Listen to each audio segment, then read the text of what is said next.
If you're woke and it's your entire personality and you want to get a haircut, this is the hairdresser you want to go to. Is it cool if I touch you? Yes. My pronouns are she, they. How about you? Okay, if I touch you. Go right ahead. And what are your pronouns? He, him. She, her. Thank you for asking earlier.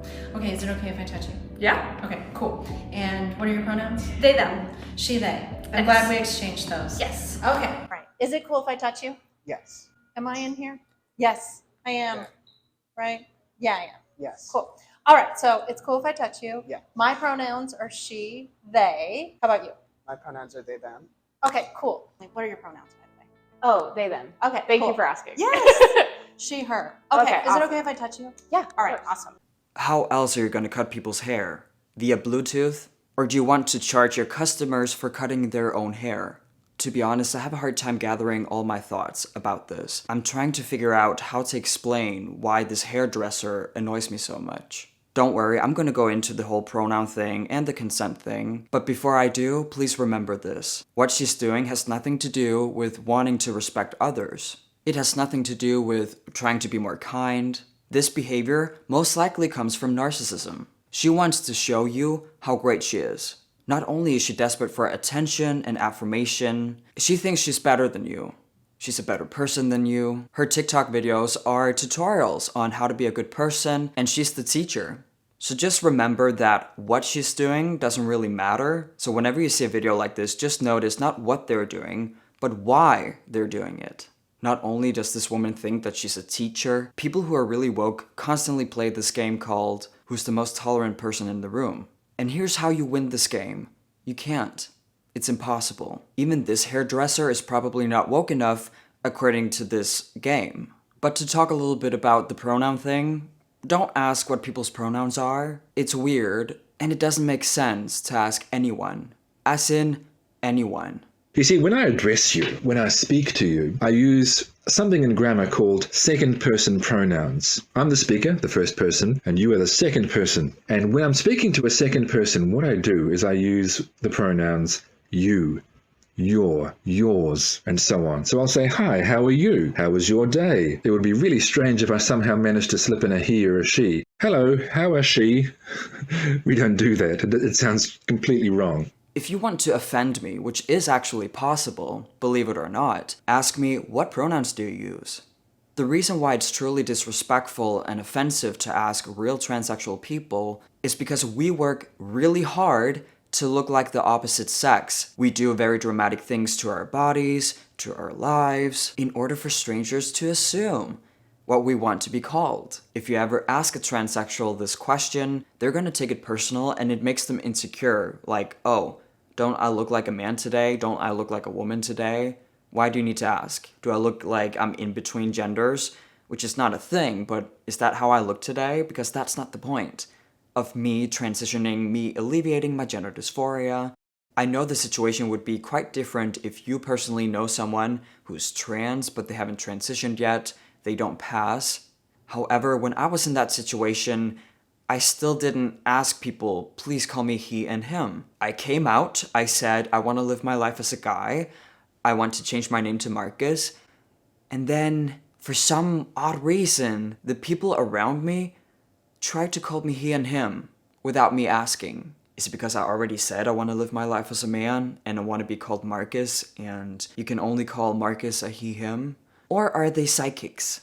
And the whole thing about asking for people's consent is getting out of hand. I don't want to go into depth about this, but I will say, imagine being a survivor of SA, of the R word, watching these videos. You're going to a hairdresser, you want your hair to be cut? Of course the hairdresser can touch you.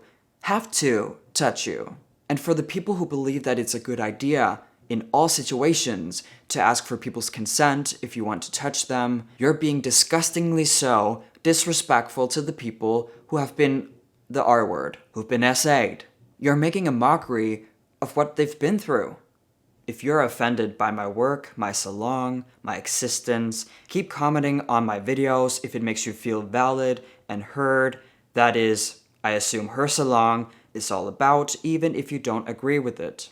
If I have to ignore how condescending she's being, I low-key respect this statement. At least she's being consistent and not hypocritical.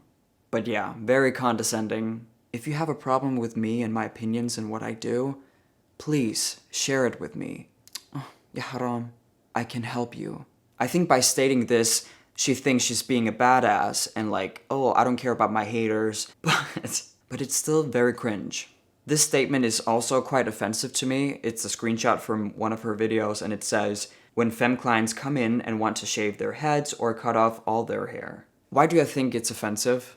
She's talking about women, but she calls them femme. There's nothing wrong with a woman wanting to shave her head, but it doesn't make her any less of a woman. I know some of you might be like, isn't it fine that there's a woke hairdresser, so all these woke people have a place to go to, and they don't make any scenes other places, regular places? Well, maybe that's true, but I personally do not believe in woke spaces. I don't think that they should exist. When I finally figure out that what I've been dealing with my entire life is called gender dysphoria, and that means I'm a trans person, I started out listening to the trans community, which wasn't so extreme as it is today, but it was still quite crazy. When I was thinking like a trans activist, I was miserable. I thought that society was against me, the system was against me, and it wasn't possible for me to live a great life. Fortunately, I quickly realized that there's something called the real world, and I chose to be a part of that instead. Magically, a lot of my problems disappeared. I know that there are plenty of people who've had the same experience as me. Maybe they're not trans themselves, but they've still been in the same situation. So I'm not only fighting for women and children's rights, fighting for LGBT acceptance, I'm also fighting for getting people out of this toxic community. I want them out because it will improve their mental health. And this is a channel where we're passionate about mental health. Woke communities literally do not need to exist.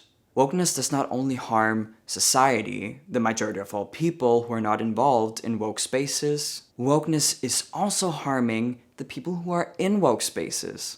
Call me naive and too optimistic all you want, but I hope to see a future where people leave woke circles in order to improve their mental health, become better citizens, and to become better people overall. How arrogant are you to think that you deserve to go through life with no one ever saying anything that you don't agree with or like? If you don't like the fact, don't change the fact, change the feelings. Yeah. You don't have to pave the jungle. Yeah. You can just grow a pair. Thank you all for watching this video. If you want to see more content like this, remember to hit subscribe and the notification bell. If you want to support me and my work, my PayPal is in the description down below. You can also support me through locals.com or by becoming a member of this channel. I love you all and I hope to see you in my next video. Peace out.